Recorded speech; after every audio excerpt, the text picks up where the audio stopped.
At matapos nga akong pumunta sa palengke ay dali-dali na ako nagluto mga bebs dahil nitong mga nakaraang araw ay wala kaming matinong pagkain at baka mag-boycott na sila rito at palayasin ako.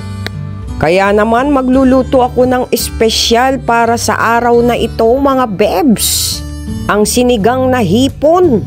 At titirahin naman natin itong tangigi.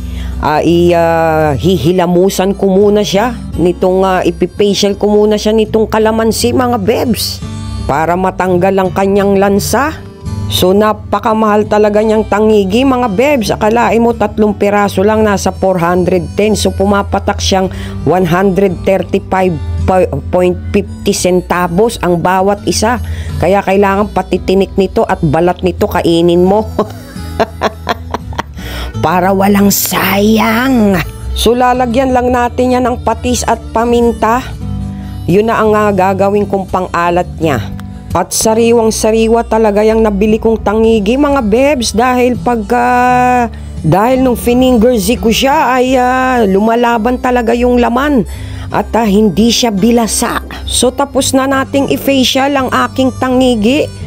Good to go na to sa kawali mga bebs. At eto nga, luto na ang ating sinigang na hipon. At ayan, ang lalaki diba ng tangigi ko, ang lalapad at ang matataba ang kanyang hiwa. At eto pa yung isang request sa akin, ang ginisang sotanghon with sardinas mga bebs. Yan ang ginagamit ko, ang atsuete oil. At yan yung nabili ko ngayong Ligo mackerel. Pero mas gustong gusto ko talaga yung isa, yung mega. Mas malalaki yung laman at mas matataba yung laman. So kukuha lang tayo ng bahagya ng sabaw at lalagyan natin siya ng sake. Yan yung rice wine na kung tawagin nila dahil medyo manamis-namis at wala na siyang lansa. So ayan mga bebs, at matatapos na ang ating mga niluto ngayon.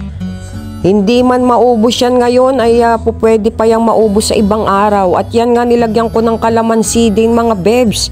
Yung sotanghon na yan at ng bok choy para meron din tayong gulay.